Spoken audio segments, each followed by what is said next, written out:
Pam and John got together in the institute. The girl liked the persistence and self-confidence of the guy, who was ready not only to take her away from the other, but also to protect her in front of the street gang, not to give offense to any men, regardless of how much stronger they were her chosen one. The story of the couple's acquaintance turned out to be terribly banal and so simple that no one was even surprised. But here is the story of the end of the relationship was hidden from everyone. After all, the girl could not fully believe in it and herself. So unexpected and unrealistic it seemed. Pam studied at the university for the second year. She did not want to get a diploma and a complicated profession. However, her parents insisted that the girl needed an education, that without it she would not be able to achieve anything in life, that no job would need her without a diploma. More for her grandparents than for her parents, and certainly not for herself. The girl strived to get at least some knowledge and skills that could be put into practice, that would really bring excellent results and that would allow her to become at least a novice specialist. And then what would happen? Pam perfectly understood that she would not work for pennies, that she did not want to become an average person who lives from paycheck to paycheck and saves for a vacation all year to get at least some opportunity to change the environment and not go crazy from the rhythm and pace of life. The girl did not want to spend herself, her strength to become an excellent student, but at the same time could not hid in the dirt in front of her grandparents. After all, it was they who brought her up all those years that the girl's mother was trying to arrange her personal life was traveling from city to city, completely ignoring the feelings of her growing-up daughter. And only because of this she found in herself at least some strength to study, forced herself to go to the pairs, struggled with the desire to drop out, which became especially strong during the sessions, when there was simply no strength left for anything, even for food and meetings with friends. Time passed, and Pam was getting used to her new way of life and new obligations. She was already much more relaxed about the many problems that arose in her life and did not worry every time about failing a test. She was eager to go to the university, but not to improve her grades or to tighten her knowledge on various subjects, but to meet Carl, her new boyfriend, who was a few years older than the girl. They met during another university event, at which the couple immediately noticed each other. After all, neither he nor she were at all interested in everything that was going on. Pam winked and nodded toward the exit. At that moment, the guy could only wait and hope that the girl would still decide to follow him. And so she did. Pam followed Carl out a few minutes later, immediately recognizing him in the empty hallway and realizing that it was her he was waiting for. She smiled, walking up to the guy. "Did you want something from me?" He looked at me so smugly that I felt uncomfortable with the stare. Pam stopped a few feet away, staring confidently in the guy's direction. "It seemed to me that you were trying to get my attention, to lure me to you, looking in my direction and not giving me the slightest chance to look at any other girl in the hall." The guy slowly walked over to Pam, lifting her head by her chin towards him, thus forcing her to look into his eyes. He slowly ran his thumb along the girl's cheekbone and spoke. "Though admittedly, you're so beautiful, I could look at you and look at you. It's a wonder I didn't notice you in this dump before. Usually you can spot a pretty girl like you right away. I guess your eyesight's a little bad, so I didn't see you," she snapped and smiled smugly, coming closer to the boy. And after a few seconds, carefully looking at his eyes, turned around and returned to the hall.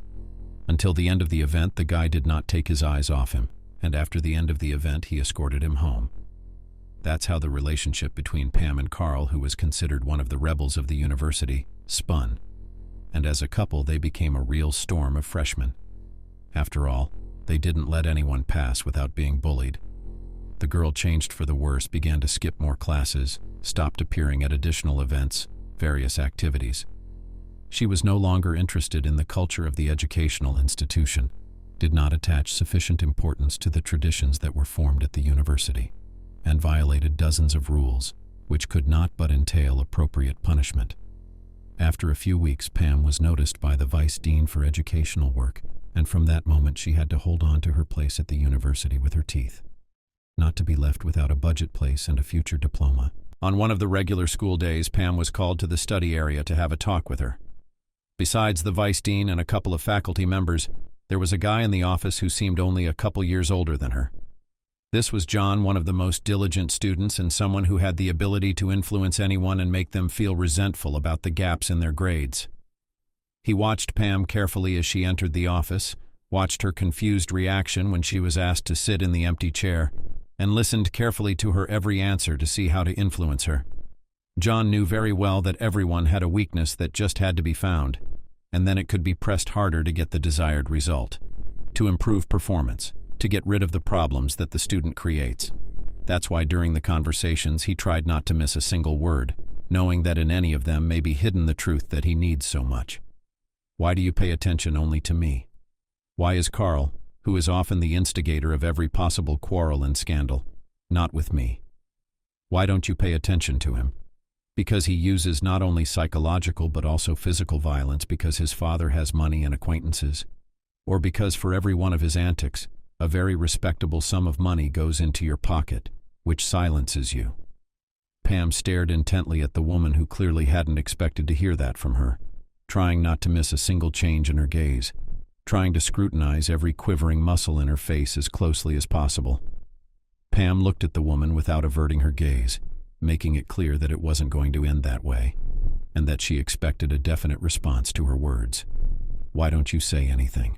It's not like anybody paid for me, and you can say whatever you want to me, because no one will judge you and no one will find out, right? Pam noticed the woman squinting at the guy sitting behind her. In that moment, she realized. Leaning back in her chair and smiling, she spoke up. And that's how you're closed by this cute little guy who's looking at us so intently, as if he's trying to see the very essence of the soul. It's like he's looking right inside. You feel completely naked in front of him, as if you couldn't hide anything even if you wanted to. And who is he to you? Why are you afraid to say a word in front of him? Somebody's rich kid or an overly talkative student? Just so you're aware. Suddenly, John spoke to the crowd, getting up from his seat and slowly approaching Pam, who had been looking at him as intently as she could all this time. I've done everything in this life on my own. I didn't ask for help from anyone. I didn't get by on money. I had the simplest family that was able to give me a great upbringing, and everything else I had to achieve on my own. After all, I perfectly understood that in this life, no one but me, my life will not be able to arrange as I needed. Today I study at the bachelor's degree and plan to become a doctor of sciences, which you apparently to achieve not destined. But don't worry, a girl doesn't have to be smart to be happy. It is enough just to find a smart man who will be ready to solve for her any problems and provide for her. Isn't it? John looked at the girl carefully, trying to see if his words had made any impression on her. But Pam remained impartial. She continued to stare at the boy with a confident and smug look, realizing from the reactions of everyone around her that she was one of the few people who could really get his attention. The reason why he not only got up from his seat, but also started to explain something, despite the fact that his words seemed obvious to many. You know, I have a feeling that you just lack attention, that you just try to attract it in every possible way, not realizing that some of them are unacceptable and may entail not the most pleasant punishment. I have no idea who Carl is, but it seems that he is not the best influence on you, because I have not seen you at the preventive talks before. It's possible that you're just in the wrong company, and you should reevaluate your priorities about who you should socialize with for your future. I advise you to take a closer look at the quieter guys, of which there are quite a lot at our university. And in case you don't find the company you want, we have plenty of clubs, where you can also meet great guys who are ready to welcome you into their circles. John smiled as he watched Pam's thoughts, as if he was glad that he could influence her. But he had no idea what the girl was really thinking. A few minutes had passed since the guy had stopped talking, when suddenly Pam abruptly moved toward him, finding herself only a few centimeters away from the guy's body and looking up at him from below, with such predatory intensity in her eyes that John felt uneasy. But he continued to stand where he was, watching the girl carefully, trying to understand what she wanted from him and why she was looking at him like that. You know, Pam finally began to speak. I'd like to get to know someone like you better, if you know what I mean. She licked her lips, continuing to look at the guy intently and noticing how he was barely embarrassed, but didn't avert his gaze. By the way, you don't look like you know what real fun is. It seems to me that you've never had the chance to know what it is to be loved by a girl, that you've always had to make do with little. Haven't you? Although I must admit, you're quite handsome. So if you tried to get a girl's attention, you could do it without much trouble. I'm not interested. Now the first place for me is to study and get a decent education, which will allow me to find a great job and provide for my future family. Of course I have plans for the future, and I would hardly refuse to marry a decent girl."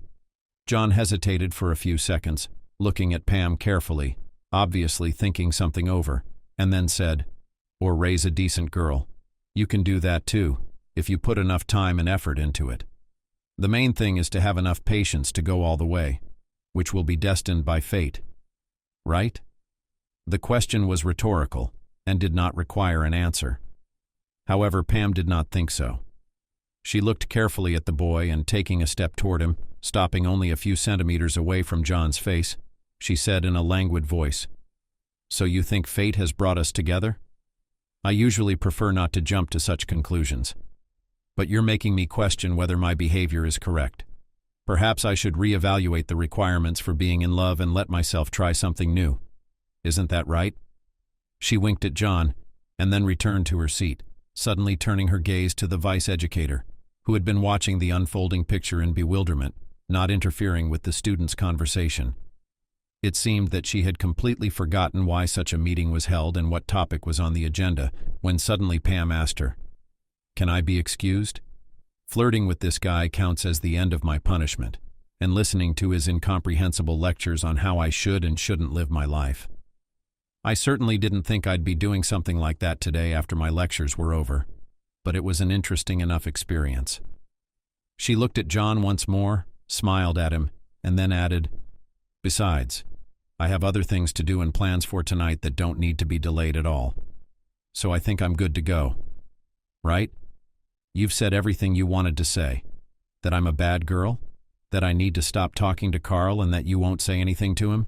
'Cause he's got enough money to shut everybody up. Everyone except that brave little guy sitting behind you, apparently acting as a judge in this room."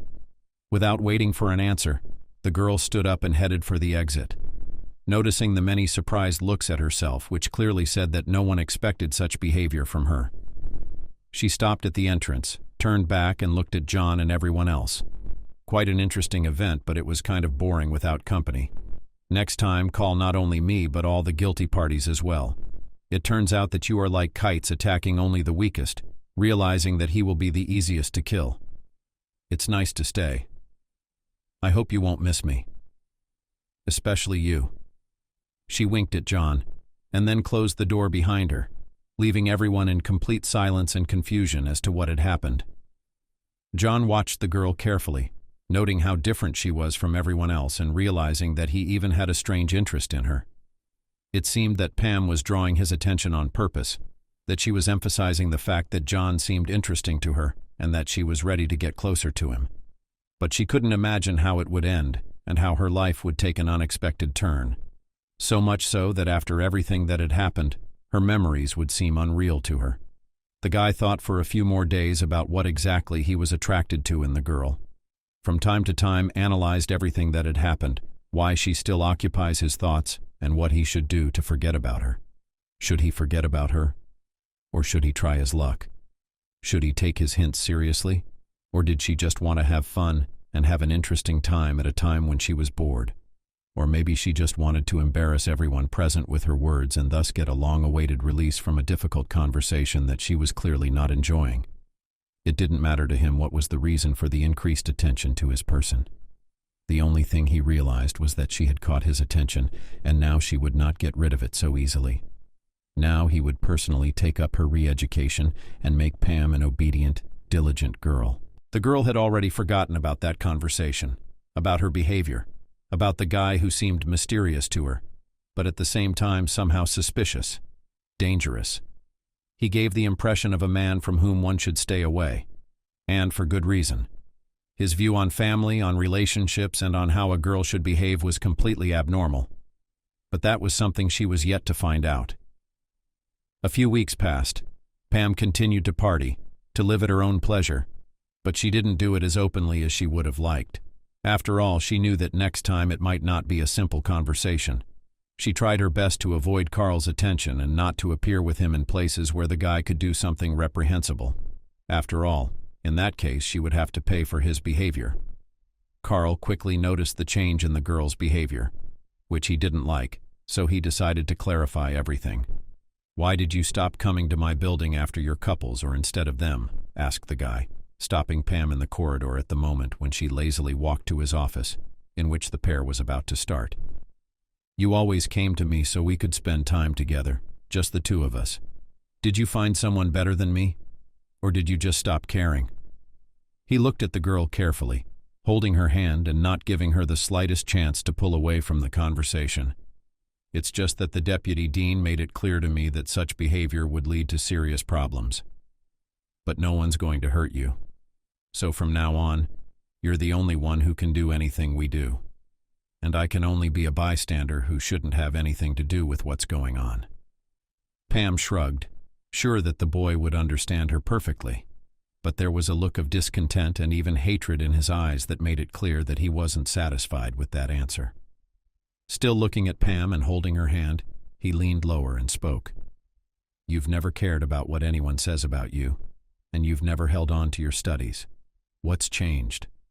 I think you just found some guy who pleases you a lot more than I do, and you found the strength to just dump me. That's why you started making up some bullshit about how you can get expelled or whatever. Nobody's gonna hurt you. I mean, everybody knows you're with me. But if you give up on me, if you decide to just take me and leave me, then I promise you your life at the university will be exactly as you say. And the slightest slip-up will get you kicked out. Do you understand?" Carl squeezed the girl's hand harder, which made her wince, feeling the pain becoming more and more unbearable. She clamped her eyes shut, so as not to make any unnecessary sounds. At that moment the boy's hand clenched sharply. Pam heard some fussing, and when she opened her eyes she was shocked by the unfolding picture. There was no longer a disgruntled Carl with his threats and angry look. Now John was standing in front of her, looking at her calmly and holding the Maine University bully in his other hand. He was only twitching from side to side, trying to get out. Even though John wasn't much bigger than Carl, he didn't seem any stronger or tougher. He handled him just fine, not giving the guy a chance to hit himself or get caught and hurt in any way. A few minutes passed, during which Carl tried desperately to get out, struggling, twitching in different directions, and during all that time Pam watched the whole thing. In a way, even admiring John, who didn't care about the money or the status of the kid he was holding up in front of everyone like a naughty boy.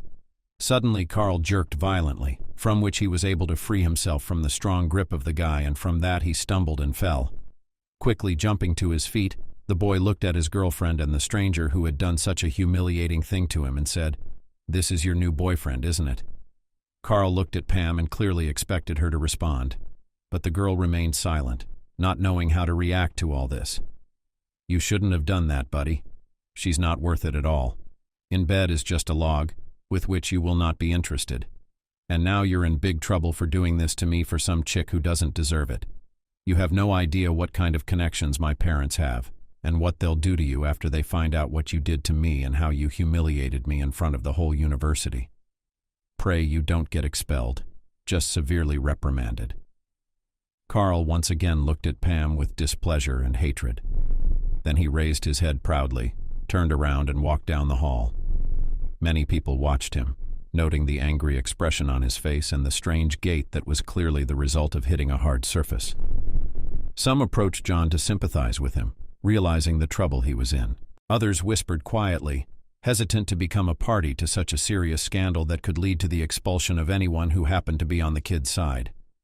"Thank you, but you shouldn't have done that," the girl whispered, looking carefully at John, who, despite the complexity and ambiguity of the situation, was completely calm and did not seem at all puzzled by the situation. She didn't understand why the guy had done that, why he chose to stand up for her specifically when there were similar squabbles going on every day at the university, and she had never seen him intervene in them before. Carl slowly shifted his gaze to the girl, looked at her and spoke in a soft yet confident voice, not touching her, not coming any closer. "This does not sound like gratitude, but rather a reproach. What's wrong with me deciding to protect a girl who's in trouble just because her boyfriend isn't acting properly and doesn't understand the limits of what's allowed? He should know that money doesn't affect everything in this world, and there will be people who don't care about the amount of bills in his pocket, about his parents, about the fact that he threatens to do this will be a great lesson for him, that he can't do whatever he wants, and that every action will be followed by a punishment, which will be a lesson for him. Carl shrugged his shoulders, as if to answer Pam's mute question about why he had protected her. After all, Carl hurts other girls too. And afterward, the boy added, "You know, I don't think you picked the best guy for a relationship. He thinks too little of you. He doesn't give you any credit at all. You could end up alone on the street with no money at a moment's notice. And it's a good thing you don't have a kid by then. By the way, don't take his words to heart. It was obvious that he said only to spite me, to show that I chose the wrong girl to fight for, and that you're not worth the trouble I've gone to. So you still think you're going to get in trouble after what happened? I'm really sorry for what happened because of me. I'm sorry." Pam lowered her eyes guiltily, feeling tears welling up in the corners as she felt John's eyes on her. "What are you talking about? It was my decision. And before I made it, I weighed the pros and cons, thought about the consequences of such behavior. And only then did I make the decision to protect myself. What does this have to do with you?"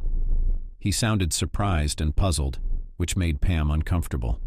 She'd never thought along those lines, but it made sense to her.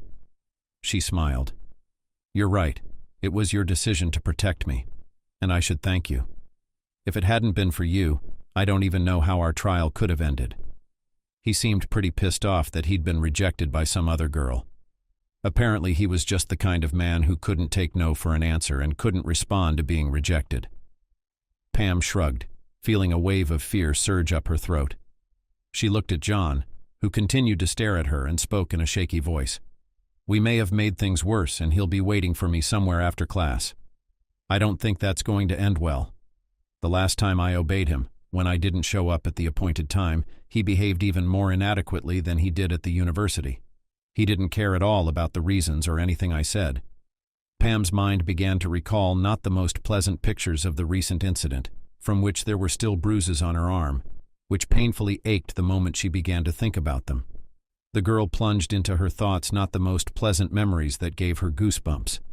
And at that moment her hand was touched by John, who all this time continued to look at the girl, perfectly realizing how traumatic these relationships that remained after them turned out to be for her. Such a simple gesture brought the girl out of her daze, and she looked at John with eyes full of incomprehensible anxiety, who continued to stand beside her, despite the fact that the signal had already sounded, gathering everyone into pairs. She looked into his eyes and saw so much calmness and confidence in them that for a moment she felt uncomfortable with such determination and self-control. "Don't worry. I'll walk you home after the class. Nothing will happen. I'm sure he won't do anything like that when I'm around. That's why this option will be the best for you." John stared at the girl, trying to understand her feelings and emotions, to recognize all that was going on in her soul at that moment, when she looked at him with such a frightened, and at the same time trembling look, full of hope and gratitude. He didn't understand why, but he wanted to protect her, to be there for her in this difficult moment, not to give her away to anyone under any circumstances. Perhaps it was the first time he'd ever felt that way about a girl. Or was this feeling so distant and forgotten that he didn't remember it at all? But at the same time, along with all the warmth and desire to protect, John understood in his soul a strange desire to punish Pam for her behavior, to re-educate her, to make her act differently, to make her answer for all her words and actions. He wanted the girl to be less defiant, more independent, to do as he said, to obey, and not allow herself any liberties. He wanted to make her to suit him, wanted to make her an obedient, beautiful doll who would obey his every word, and not pepper her under any circumstances. He didn't want to let her go just like that, didn't want to watch from the sidelines as she changed, completely in the wrong direction for him. He didn't want to stand by while such an insecure and malleable girl was being turned into something else entirely, something he wasn't interested in, didn't need. Now he'll take her. Now he will mold her into what he needs. Now she would be completely in his power, would not resist his will. Such thoughts made the boy smile, and for Pam the moment did not go unnoticed. She looked at the boy with understanding, obviously expecting an explanation for this change in his mood. And so, without waiting for a direct question from the girl, John said, I think I'll have time to walk myself home and take me to the university before the pairs. I've only recently gotten some free time in the mornings, after I've finished my English course. And it's perfect for picking you up before heading off to study. That way I can make sure you're completely safe. You won't have to worry that Carl might be out there waiting to prove to you that he's better, that you made the wrong choice, that you didn't do what he wanted you to do, and so on. Pam was embarrassed by John's abrupt decision because she hadn't planned to be patronized.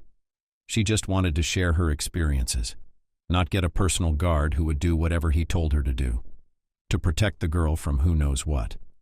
There were a few minutes of silence in which the couple looked at each other, after which Pam hesitantly said, "Thank you very much, of course, but I don't need the services of a personal guard. I think I can take care of myself if anything happens. I'll buy some pepper spray today and I'll be fine." She smiled, trying to make the atmosphere less tense, but it was almost to no avail, for not a single muscle on John's face quivered. But he realized that the girl would not be so easy to bend to his will. "Besides, I don't want to burden you. Apparently this is an important student at this university. You've got a lot of responsibilities without me, and I'll manage on my own. You don't have to worry about me. And thanks again for your help. I'm gonna go. I've got classes coming up, and if I get a pass, it won't be too good." Pam nodded to her own thoughts and then quickly turned and walked down the hallway, feeling her heart pounding. John continued to watch the girl move away from him, already thinking about how he could win her over, how to approach her, how to do the right thing to set the girl up for himself, but at the same time so that she wouldn't resist or suspect anything strange, so that she wouldn't just run away from him, and for his desire to control everything. Pam had no idea what kind of trouble she'd gotten herself into the moment she'd started hanging out with John, when she'd shown him any signs of attention, when she accepted his help and treated him so warmly, and she had no idea how it would end for her. Despite the fact that the girl refused to let John walk her to and from the university, the guy waited for her every day to see her off. Carl never showed up again. None of his threats ever came to fruition. Perhaps because John really was too valuable a student, or perhaps because his father was a well-known lawyer and jurist in town, and simply no one would dare to confront and expel him, knowing full well how this whole story could end. At first, Pam refused to see her boyfriend off, to let him spend his time with her, to have him around every day. It even scared her to some extent, but after a couple of weeks she began to get used to John and his silent presence because her words had no effect on the guy, and he still came to her house day after day to see her off, to wait for her after class, even if he still had class. A little more time passed, and Pam began to reconsider her attitude to John, began to treat him warmer, hugging him when they met, thanking him for all sorts of little things. And at that moment the guy realized that it was possible to move to more decisive actions. He began to bring the girl flowers, candy, buy small gifts, and pay much more attention than before, all sorts of grooming. Of course, the romantic attitude was clear to Pam from the beginning, but she did not want to resist. She liked this attitude to herself. She felt needed, protected, felt warmth, care, which she lacked in the past relationship. But would she have known where John's advances would lead? What exactly did he have in mind? The couple's relationship developed gradually. John did not pressure the girl, giving her time to get used to his manner of courting, to the constant control from the guy, to the need to write him about where and with whom the girl spends time, where she is going, what plans are made for the weekend, and so on. Slowly but surely, the guy was building a dependent relationship, without giving Pam the opportunity to suspect something wrong, to avoid anger. So the couple graduated from university. The girl did not plan to go on studying, wanted to start working, to develop in one direction or another. Let even completely not by profession, let with the initial minimum wage, but all her plans ruined the proposal from John, which was a complete surprise for her, on one of the next difficult days. After returning from another job interview that turned out to be a failure, Pam sank exhaustedly into her chair, feeling she had little energy left to continue her search. Just to keep at it and not go to the first job she could find, just to stop sitting on her young man's neck. By the way, John quickly found a job, because he had very interesting, favorable offers from the period when he studied at the university. While practicing, he always left contacts of those companies that he liked, and they came in handy. How did the interview go?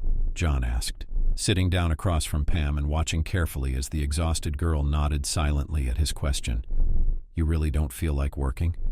So eager to go out every morning and fulfill some stranger's every whim just to get some small amount of money. He watched as Pam looked at him with incomprehension, obviously not knowing where the conversation was going. You could simply shift the responsibility of providing for yourself and your children to your husband. That would be the best solution for you. You won't have to worry about work at all, right? Except that you've apparently forgotten that I don't have a husband and never have had one. And so before I move on to the plan where I live my happy and carefree life, I need to realize the part of the plan where I marry a wealthy man. Pam continued to stare bewildered at John, who was smiling smugly by the time she finished speaking. He moved a little closer to the edge and, leaning slightly toward the girl, spoke. So, since you have no other candidates and today you have only me in front of you, you could become my spouse, right? You wouldn't have to work and you wouldn't have to worry that something might go wrong in the future, that you'd be left without a livelihood, or that another person wouldn't treat you well. You already know me like the back of your hand. John smiled, realizing that such manipulations worked on Pam without fail. He'd already tested them, so he knew exactly how to pressure a girl to do exactly what he wanted her to do. Is that a suggestion? Pam asked, confused. I thought it would be in a beautiful setting, on a special day. Not so easy after work in the living room. She hesitated and scrutinized the guy, then added in an even more depressed voice. So without a ring. Is that how you propose? She looked at John and saw so much displeasure in his gaze that she shuddered involuntarily.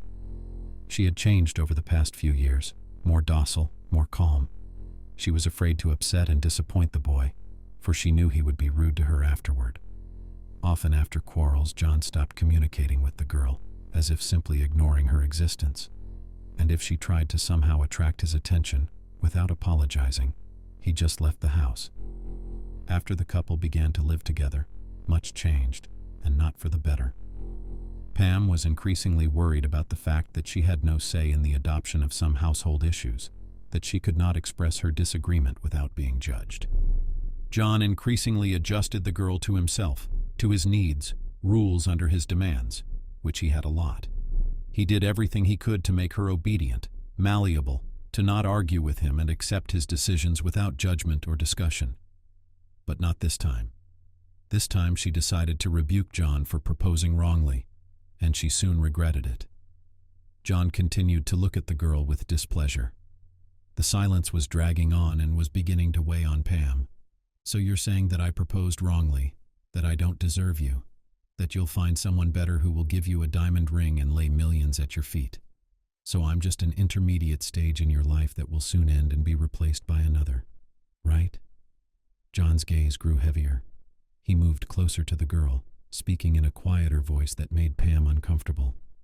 Or maybe it's just that you think too highly of yourself. Who needs you if you can't even get a job?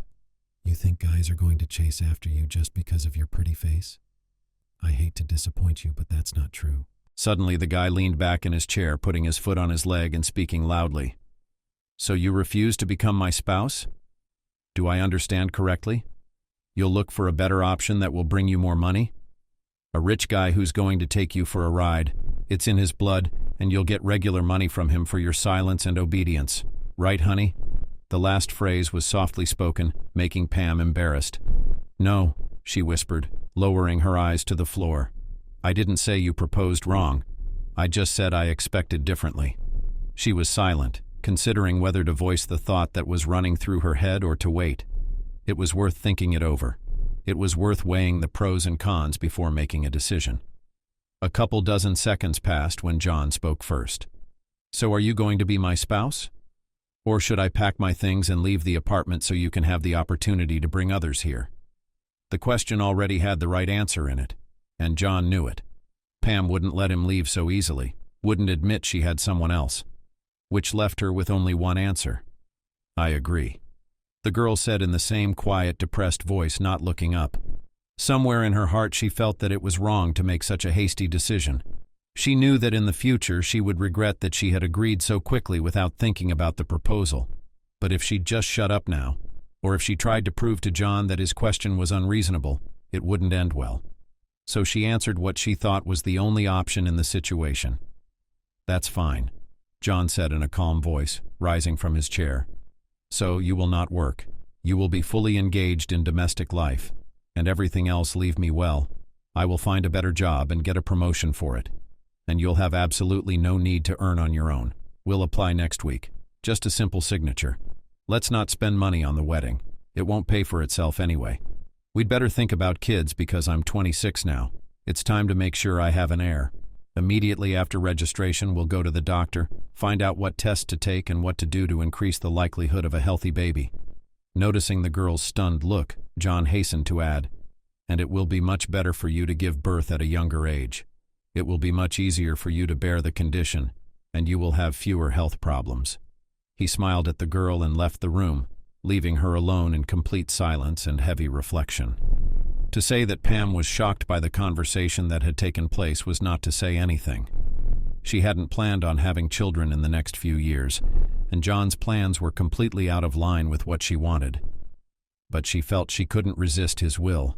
She couldn't be alone. Though at times she felt like it would be much easier that way.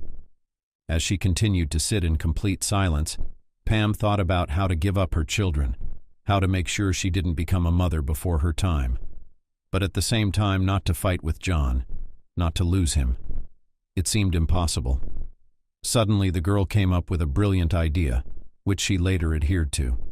Pam agreed to go to the doctor to take tests and consult on the emergence of children.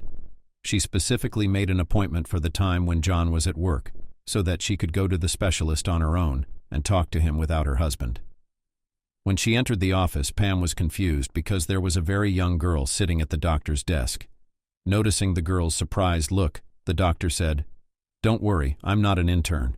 I graduated from the university and have been working for 3 years. Come in, let's fill out the documents, and then we'll go for a checkup." The doctor smiled, trying to make the atmosphere less tense. Pam hesitantly sat down on the table beside her, not realizing whether such a young age of the doctor would be to her advantage or not. On the one hand, the girl had to understand her after all. She was young too, and probably had about the same point of view about motherhood. But on the other hand, she seemed too young to realize how hard it can be to marry dictators.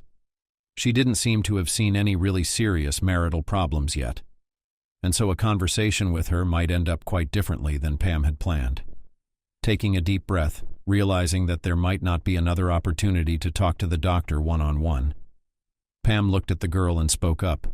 "I have a situation. Basically, I need to get a referral for some tests to plan a baby. But at the same time, I don't need to get a prescription for birth control pills either." Noticing the surprised look of the doctor, the girl hurried to explain. "My husband wants me to have a baby this year or next year, but I don't want to. You see, I'm too young to become a mother. I just won't be able to love the baby because I'll think he's put an end to my life. But I can't just tell my spouse that I don't want children because he won't understand my desire to delay the arrival of his heirs." Pam noticed some sympathy in the doctor's eyes, and in that moment, it was as if a stone had been dropped from her shoulders. She realized that all was not lost. There was still a chance that she would be understood. She continued to speak more confidently. "And that's why I need to get a prescription for pills and a referral for tests, so that my husband thinks I want to have a baby, but I can't get pregnant. Will you help?" Pam looked at the doctor, who remained somewhat confused by the girl's words the whole time. It was obvious that she wouldn't mind helping. However, something was stopping her. A few seconds passed when suddenly there was a knock on the door, and then it opened and Pam's husband appeared on the threshold. The girl froze in bewilderment, and then looked at the doctor with frightened eyes. The man went inside as suddenly heard, "Young man, I'm sorry, but this is a woman's examination room. There's nothing for you to do here. If you have any questions for me as a specialist, you can ask them after the patient leaves my office." The doctor stood up to escort the man out. But he wasn't about to leave so easily, stepping forward, bypassing the doctor and stopping beside Pam.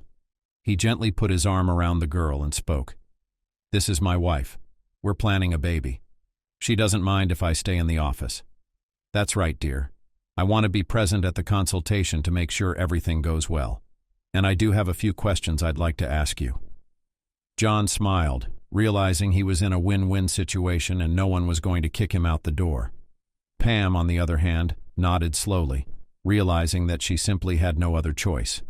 The doctor returned to her seat, looking intently at the couple and noticing so much pain and pleading in Pam's eyes that she felt uneasy. She realized that the girl really needed help, but there was hardly anything she could say or do in John's presence. There was no way to get the man out either because the patient had agreed to have her husband present. We had to do something. Okay, come to the chair. Let's do an ultrasound and see everything.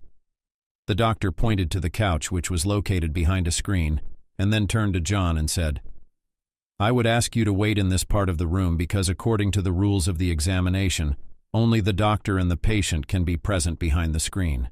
You'll be able to hear us, and you can ask questions if you need to. The doctor nodded and went to the part of the room where the girl was already located.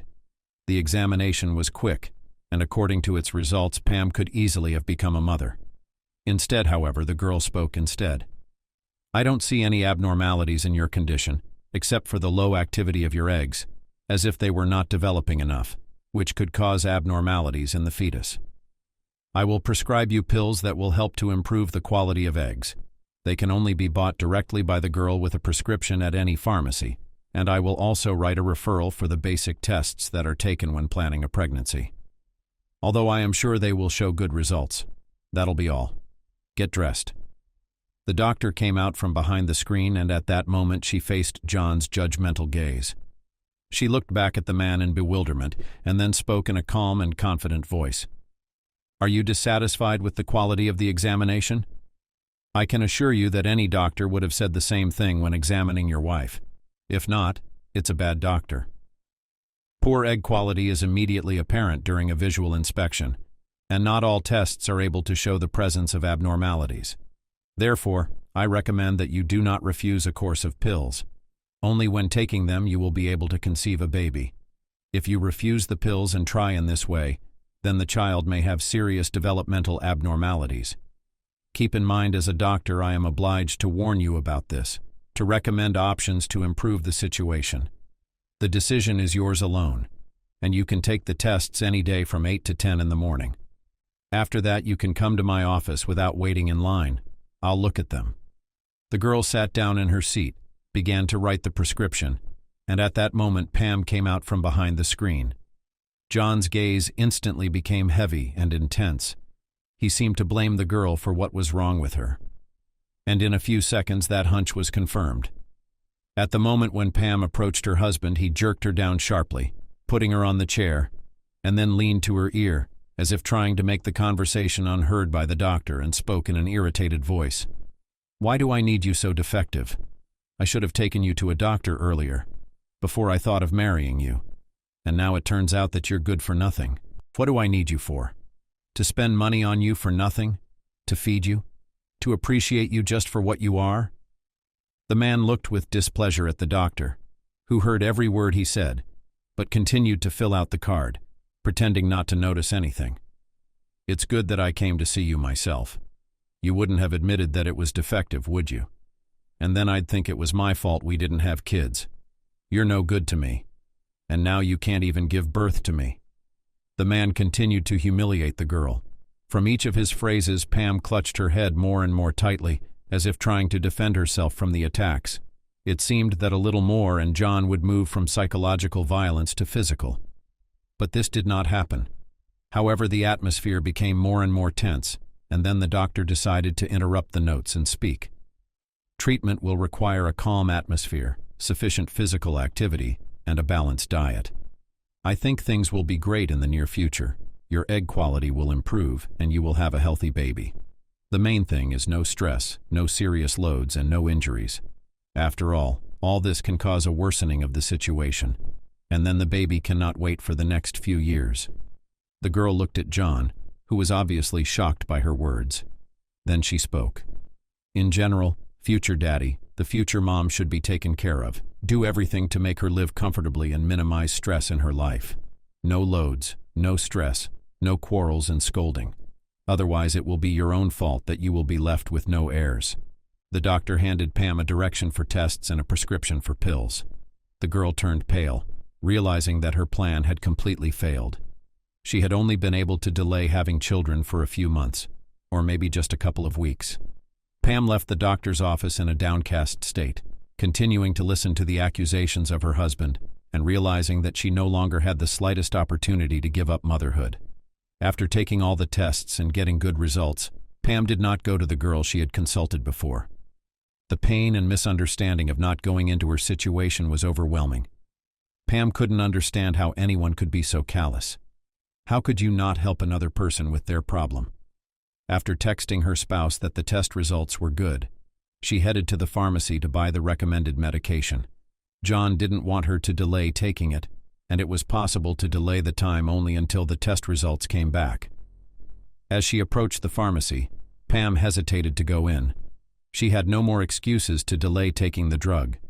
She could no longer refuse the pills without incurring the wrath of her spouse. After taking a few deep breaths, she still opened the door, walked up to the pharmacist, and held out the prescription. A few seconds of complete silence, and then a pack of pills, carefully placed in front of her. Payment by card. Pam said, not taking her eyes off the brightly colored box. She tried to look at the indications for taking the drug, but in vain. There was almost no information on the package. Noticing the perplexed look of the girl, the pharmacist asked her, "You don't know which drug you should buy in our pharmacy?" Pam was startled by such a sharp question and hurried to answer. No, I know exactly what kind of medicine I'm taking.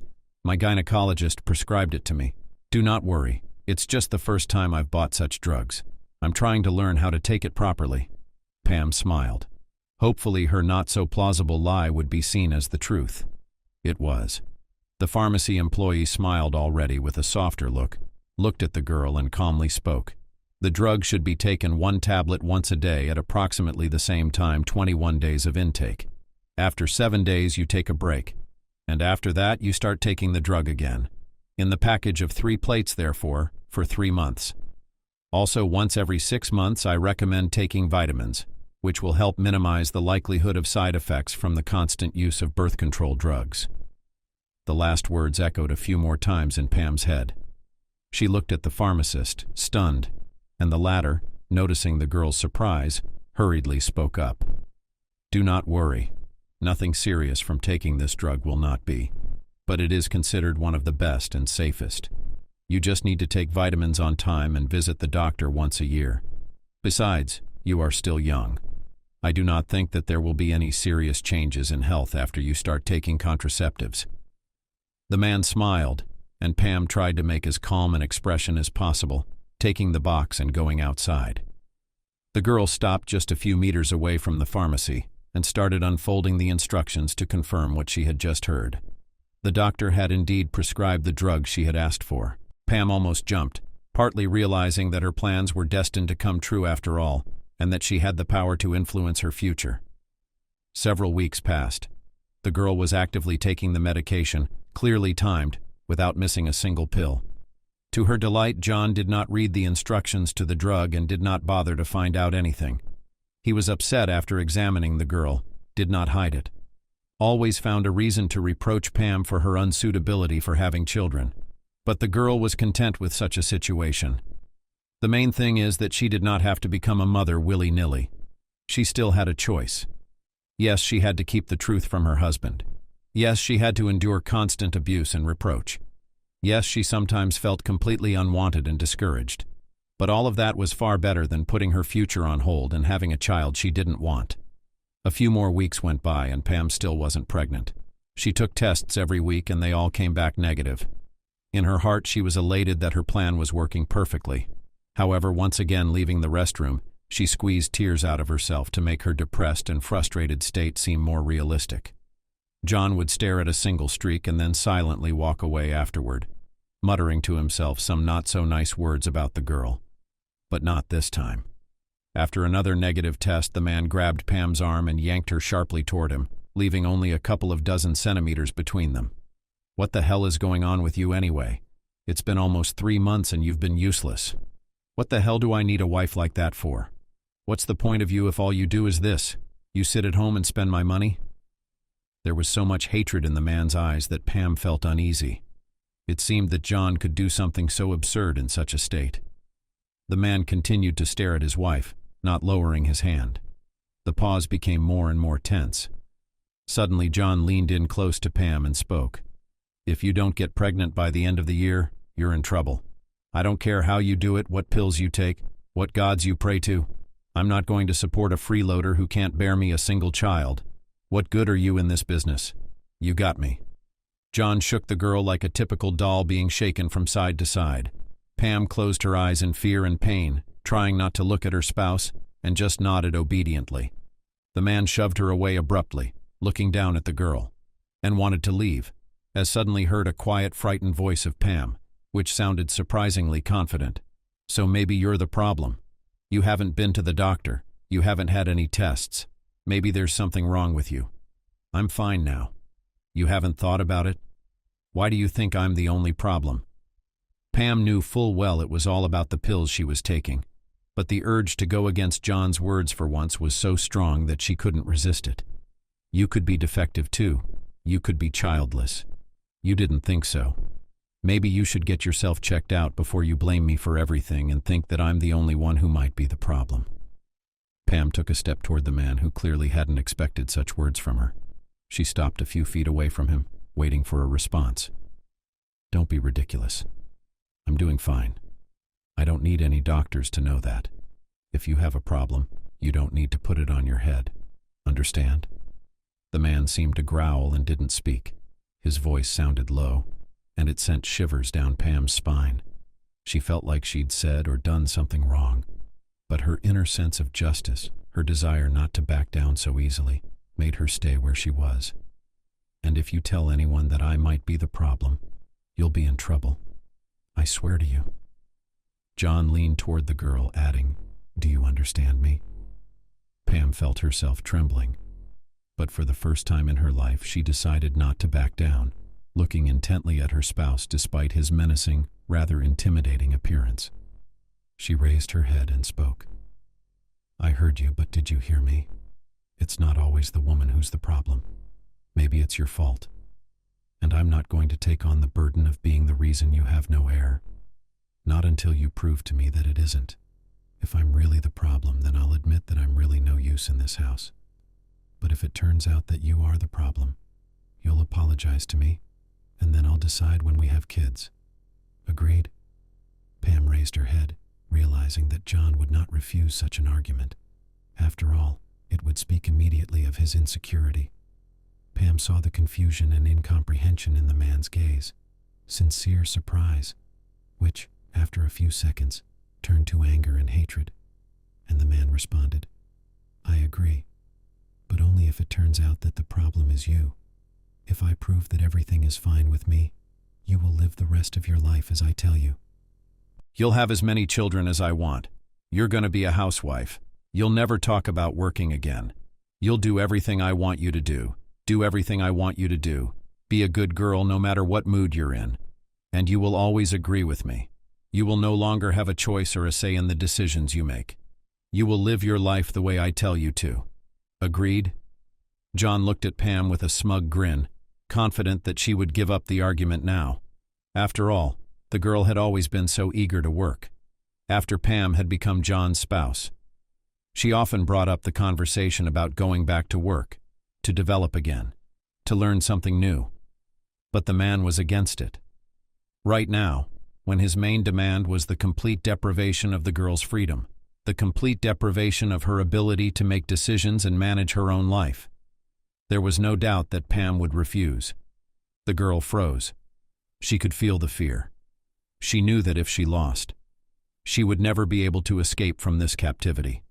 She would never be able to work, never again feel that heady and desirable taste of freedom. Pam knew that the main reason she didn't have a child was the pills, and that John could be completely healthy. It made the argument seem just plain reckless.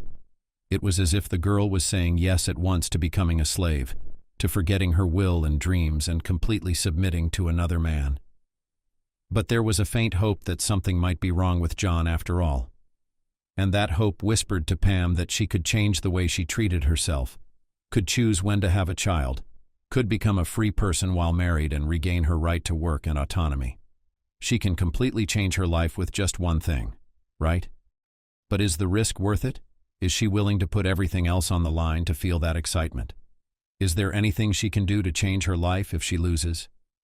The suspense was becoming unbearable, and at that moment John's voice, full of venom and smugness, sounded. "What's the matter, little girl?" "Scared. No wonder, because we both know you're the problem." The man grinned, adding, "You'd be a fool to agree to this argument. You'd be a loser.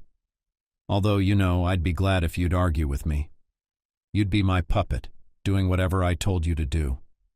There was an increasingly sarcastic, venomous note in his voice that made me uncomfortable.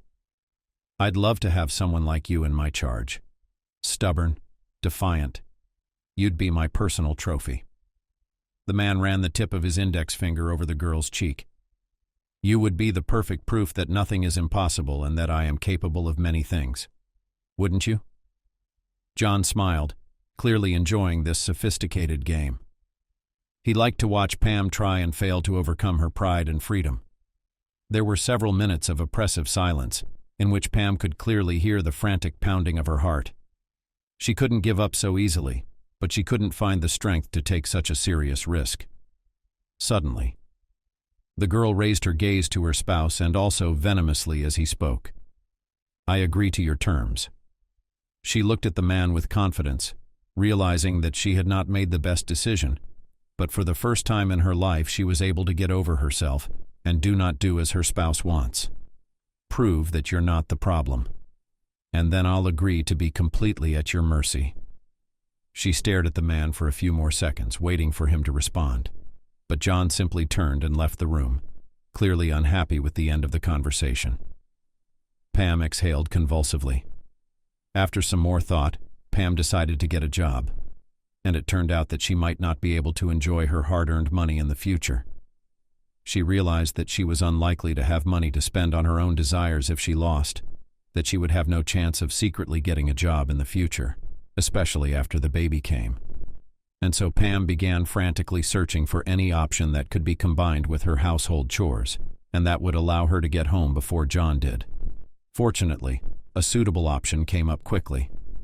Pam took a job as a maid at a hotel that was very close to her home. The work schedule was negotiable. The girl had no problem choosing the time she needed. She would leave for her shift right after her spouse, return an hour earlier, do housework, quickly prepare dinner, and wait for John to return. Pam didn't know how much time she had to fully enjoy her work, so she made the most of it. So a few weeks passed, and the girl realized that her husband was in no hurry to prove anything to her. It was easier on her soul, but the realization that her freedom could end at any moment, she did not leave. John started staying late at work more often. He no longer brought up the subject of the children. It was as if he knew something he didn't dare tell Pam. But the girl didn't really care about that. She started taking extra rooms on days when her husband stayed late at work to earn and save more money. It seemed to her that she could earn enough to escape from her spouse after the truth came out and start her life over. At least Pam wanted to believe that she could do that. That all was not lost. "I'm staying late tomorrow. You don't have to wait up for me to go to bed and go to bed alone," John said during dinner, in spite of his wife. "I have a lot of things to do. I don't know when I can get home." "You started staying late at work so often and your salary level hasn't increased? Are these overloads really worth it?" Pam asked, carefully pretending to be a loving wife who was worried about her spouse. In fact, she cheered every time John was late for another shift. It meant she'd have more freedom, more opportunities. "You've been tired a lot lately, I can tell. Are you more irritable or something?" Pam shrugged her shoulders, trying not to delve into her worries, afraid that John might quit his job because of it.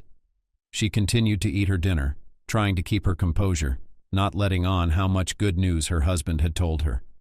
John looked at Pam carefully. The silence was lingering. It was as if he were trying to see the falsity of her words. But the girl remained completely calm the whole time. "I'm just trying to get a promotion so that the moment we have a baby, we won't need anything." The man shrugged, returning to his food. "Tomorrow, indeed. There are a lot of tasks to accomplish. So don't wait for me already on the warming up yourself when I return." Such words of the man made Pam tense up. John never heated his own food. Even coming back late, he always woke her up. The girl looked at her spouse carefully. It seemed to her that there was something wrong with his behavior. It was as if he was tense, twitching, as if he were trying to hide something from her. She couldn't help but think that John was up to something, and it just made her uncomfortable. But she had no idea what her husband was up to, or how her painful and dramatic love story would end. The next day, Pam decided to stay at work a little longer. She didn't know exactly what time John would be home, so she decided not to stay out too late. Pam took a couple of extra rooms and began to clean them as she thought about her future. It took much longer to clean than she had planned, but when she looked at her watch, she decided not to give up the job she'd already taken on and headed for the second room. No idea what awaited her there. There was still the honeymoon suite to clean. It was in high demand at the hotel and was usually left almost clean after the next guests had checked out. Pam knew to clean only the bed and shower area, wipe down the glasses, and leave a bottle of champagne as a gift for the newlyweds. Stopping by the door, Pam was surprised that it was open. She looked at her watch again, making sure she had at least half an hour before the new guests arrived. She pushed the knob open, and a few seconds later she froze in utter bewilderment. The bottle of champagne that was in the girl's hands flew to the floor. There was a deafening blow, from which the bottle, though not broken, flew aside. The guests instantly turned in the direction of the sound and saw the dazed girl, who continued to watch the unfolding picture. Pam still couldn't believe she had witnessed such a thing. Just a few meters away from her stood a naked husband and an almost completely naked old woman with lush forms. She looked at the uninvited guest with displeasure, clearly annoyed by her appearance, but said nothing. John could see that he was as surprised by his wife's appearance as she was, and that he was going through 100 thoughts in a tense silence. Suddenly Pam stirred, leaving the bottle lying on the floor and bullet flying out of the room. She expected to see anything but this. It turns out that all this time John hadn't been at work, but was having a great time with another woman. Pam's eyes flashed back to a recent image that made her shudder. But why this woman? Why her and not someone younger, more attractive? Why an older woman, albeit a very attractive woman, but still much older than her husband? Why did he do that? Why did he start cheating on her? Why didn't he just end the relationship and give Pam the freedom she wanted? Why didn't he just end it all before the truth came out? Pam was hurriedly walking down the hallway when suddenly she heard quick footsteps behind her. She turned around and saw John trying to catch up with her. She didn't know why she started to run, trying to hide behind the next corner, but the man caught up with her. He pressed Pam against the wall, not giving her the slightest opportunity to escape from his grip, and then looked carefully into the girl's eyes. He said, "It's not at all what you might have thought, is it? Nothing of the sort happened between us." Claire just agreed to help me with our argument. Yeah, maybe she did fall in love with me. I mean, with that body, that charisma. But I have absolutely nothing for her. I swear there is no love between us. John continued to hold Pam tightly, even though the girl didn't resist. Pam, only perplexed, looked at her spouse, not realizing whether he really believed that she would just believe in his unbelievable lies. A few seconds passed. Pam felt her hatred for the man who continued to stand in front of her growing stronger by the second. And so, raising her head, she spoke up. "I think I'm going to believe this nonsense, that it just happened all by itself, that you weren't going to sleep with her, that you didn't have any such thoughts in your head, and you can lie to anyone you want, but not to me. I'm not falling for that crap. I saw it with my own eyes. I opened the door when you were standing there completely naked. Are you saying it was just a coincidence that a woman just happened to be in her room? Or that you thought you were going to have a business meeting that ended up completely different than you expected? Or what are you even going to say? How are you going to justify yourself? You were supposed to be at work, and you're out here partying with some old lady while I'm supposed to be at home. And these part-time jobs of yours, how long have you been cheating on me? A week, 2 weeks, 3 weeks." Pam exhaled convulsively. Negative emotions overwhelmed her, but she tried to stay calm. "Why did you follow me out in the first place? You could have enjoyed this one. I don't even know what to call her. She looks about 60 years old. Why did you marry me if you're attracted to her? Why did you keep messing with my head for so long? Just marry her, that's all." Pam tried to get out of the man's grip, but she couldn't. She looked at John with hatred, noting the confusion and incomprehension in his gaze. It only made everything inside her boil harder. "Why are you looking at me like that? Like you have absolutely no idea what I'm talking about." Pam sharply pushed the man away from her, and for a second she even thought it had some effect. Just as suddenly John pitched forward sharply, almost typing her into the wall. Pain shot through her arm, a grip that only got stronger. Pam tried not to give the appearance of, "Let me go, or I'll have to call security." Security. Pam began to scream, and at that moment her husband covered her mouth with his hand, frantically looking around. After a few seconds his gaze returned to the girl, and he spoke almost in a whisper, as if he was afraid someone might hear him. "What are you talking about? This is the first time I've seen this woman, and probably the last. She just agreed to help me settle our dispute. She didn't ask for anything in return." "You've got it all wrong. I've been off work the past few days too. But I wasn't seeing this woman. I was seeing other women. But they refused to help me, and only Claire agreed to implement my plan. She's a wonderful woman. She's just unlucky in life, you know. She's never had a husband, never had a child, and she's always wanted one. Always wanted to be a mom. Always wanted to experience the joys of motherhood." John spoke quickly, making his words seem confusing, completely incomprehensible to Pam. But with each phrase, her eyes grew wider with incomprehension. "You just have to trust me that this is the first and last time this is happening. I'm your husband. You have to trust me. Don't you?" John exhaled convulsively, looking around once more to make sure no one was around.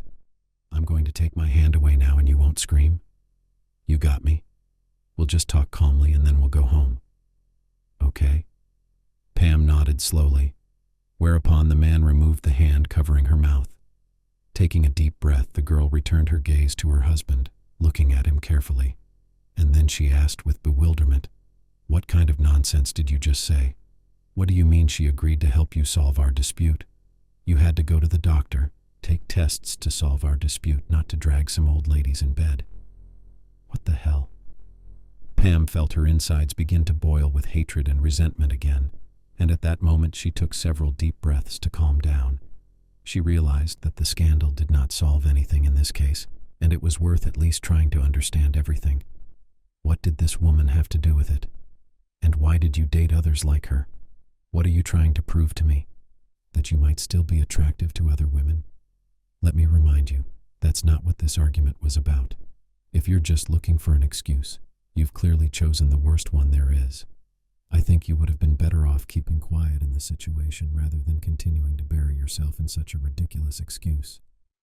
"No, you've got it all wrong," John interrupted her. "Claire agreed to be the mother of my child. She's always wanted to experience the pleasures of motherhood, and I understand. It's such a blessing to be parents." Pam looked at her husband, stunned. Nothing seemed to surprise her. But after his words, she was completely numb. She simply did not know what to say to this, did not understand how her life could come to this. And so she just continued to remain silent. She had no idea what else her spouse could say. She would be the mother of my child. And I'd prove to you that I wasn't the problem at all. She had already signed all the papers that she would not claim child support, and that she was having the child only for herself. If she could have a baby with me, then you are 100% the problem. I'd prove to you that I was right, and you'd listen to me. And I wouldn't have to go to the doctor to prove anything to anyone. John smiled, pleased with his own plans, as if he didn't realize what was wrong with them. Pam, on the other hand, couldn't quite believe that what the man had said was true. That instead of just taking the tests, he had gone this way. That he had found a woman who was ready to have a child with him just for herself. That John sincerely did not understand what he had done wrong and why she had such a reaction to his act. It seemed like the man was just mocking her, watching her reaction, and trying to make it as painful as possible with his words. "So you would admit to me that you would cheat on me, that you were with another woman, just to prove to me that I was the one who was wrong. Do you realize how sick that is? Or don't you? What's wrong with it? It's the surest way to prove to myself that there's nothing wrong with me. You could have kept arguing that there was something wrong with me, even after I'd had all the tests. Besides, doctors can be wrong. This would have been as accurate as possible. John spoke with such genuine incomprehension that Pam felt uncomfortable. It was only at that moment that she realized what a sick man she was linking her life to. She was scared out of her wits. The girl began to think about what she should do, realizing how serious her spouse's problems were. She did not dare to continue the conflict, fearing that it might not end well for her. Several seconds of silence passed, which seemed incredibly oppressive. Suddenly, John approached the girl and spoke. "Do you understand? You realize that my plan is brilliant, that it's the best way to figure out who's right and who's wrong. You realize that this is all about us building a strong family, about us being okay, right?" The look in John's eyes seemed kind of sick. There was a strange note in his voice that didn't bode well. Pam looked at her husband carefully, and his gaze, her whole understanding of what was happening, turned her upside down. She gathered the last strength in her fist not to show her fear, not realizing how it might reflect on John. She just continued to remain silent, standing there and hoping that the situation would somehow resolve itself, praying that everything would go well. And her prayers were answered, for a few seconds later John spoke again, this time more calmly and confidently. "I need to get back to the room to finish what I started. I promised Claire she'd have a baby. What kind of man am I if I don't keep my promise? Wait at home. I'll be back, and then we'll talk about it. And in a couple weeks we'll find out if I was right or wrong."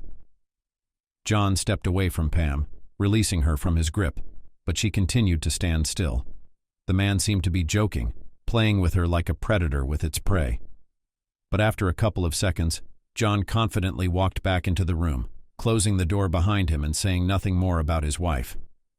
For a few seconds, Pam stared at him with incomprehension. Suddenly, she realized that she might not have another chance to escape from him. She rushed toward the hotel exit, ignoring the surprised looks of the guests and staff. She didn't realize how much time she had. What would happen if she did not have time to realize what she had planned? She didn't even want to think about the latter. After all, her imagination drew absolutely horrible pictures that gave her goosebumps. Running into the apartment, Pam began to gather her things into all the bags she could find, calling a cab. She realized she wouldn't be able to take everything she owned, so the first thing she did was put away everything she needed. Time went by treacherously fast, and Pam didn't even notice that almost half an hour had passed while she was packing, and not even half of it was packed yet. The cab was already parked under the house, and gathering all her will in a fist, the girl took out the money she had earned and put aside, and then rushed to the exit. Her heart was pounding frantically in her ribcage. Her breath was coming, and it seemed that the moment she came out of the entrance, John would be waiting for her. But there she was, and no one was there. Emptiness all around. And silence. Without a second's hesitation, Pam quickly gets into a cab and asks for a ride to the bus station. The cab driver glances at the frightened girl but doesn't ask anything, just following the route she indicated. Pam sat at the bus station waiting for the last train to arrive. She found no better solution than to return to her parents. It seemed to her that John would find her anywhere, and that there was no way to hide from him. So Pam wanted to feel protected. She frantically clutched her suitcases to her, afraid that at some point her husband would appear and grab her, drag her home. She twitched at every new person entering the station, trying to keep her head down so as not to draw attention to herself. Her phone had been ringing incessantly for the last 20 minutes. It was clear that the man had returned home and was not in the best of spirits when he didn't see his wife. She didn't pick up the phone, knowing full well how it would end. It seemed that the phone rang without ceasing, and at one point the girl decided to turn it off. The train arrived on time. Pam entered the cars with a calm heart, exhaled, realizing that she was now completely safe. Staring blankly out the window, she waited for the train to depart. Finally, the train started. She was immediately relieved. It seemed that she was now completely safe, that she was not in any danger, and that she did not have to be afraid of John. The train was almost out of the station. Suddenly, a man ran out onto the platform. He understood. "He'll find me." Pam's mind raced as the man ran to the edge of the platform. She watched him yell at the station worker as the man dragged him away from the edge, making it clear that it was no longer possible to stop the train. She saw John angrily shove the worker away from him, rush after the train, and how he was left behind. with such anger, looking at the last carriage in which Pam was sitting. Tears rolled down the girl's cheeks, and it began to seem that she would never get out of this captivity, that she could not so easily get rid of the pursuer, who would not stop before anyone and nothing. Pam spent the whole trip in heavy thoughts. She couldn't set her parents up so easily, couldn't come to their house knowing that John would be looking for her right there. She couldn't even imagine what such a man was capable of, and at times she didn't even want to think about it. But her thoughts kept coming back to the same thing over and over again. All along the way she was tormented by terrible thoughts. And in the middle of the journey, without realizing why, Pam simply got off the train. The girl looked around at the completely empty platform, hearing the train gaining momentum behind her, and realizing that there would be no opportunity to get back into it. Fear came over her head, but at the same moment she felt a freedom and calmness that she hadn't felt in years. She breathed in the cool air with a full chest, and at that moment a smile appeared on her face. So long awaited, so tantalizing with the freedom she found herself holding. After standing for a few moments, Pam moved forward. She didn't know the town, didn't realize where she was. But instead of fear and resentment, she felt only awe and freedom. John wouldn't be looking for her here. She couldn't even imagine where she'd gotten out.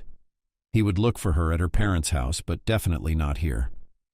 After renting a hotel for a few nights, the girl began sorting through her belongings to see what she had with her, carefully folding her clothes and trying to figure out what she would have to buy to get a job in her new place. Going through a small amount of things. The engagement ring that John had given her on the day of the wedding was the one she hated with all her heart. It had robbed her of her freedom.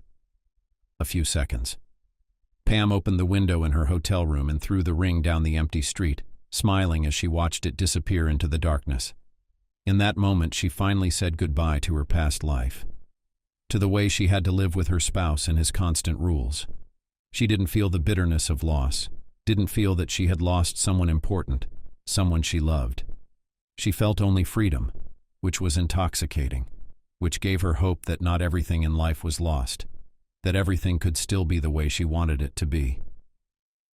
Pam spent a few days in a hotel and then rented a small apartment almost on the outskirts of town. Even though the town was quite small, it seemed so cozy to her. It was so cozy that she didn't even think about going somewhere else. She felt that her place was the right one, that she would be happy. And so right after she rented the apartment, Pam set about looking for a job. After a few days, she got a job as a waitress at a local bar.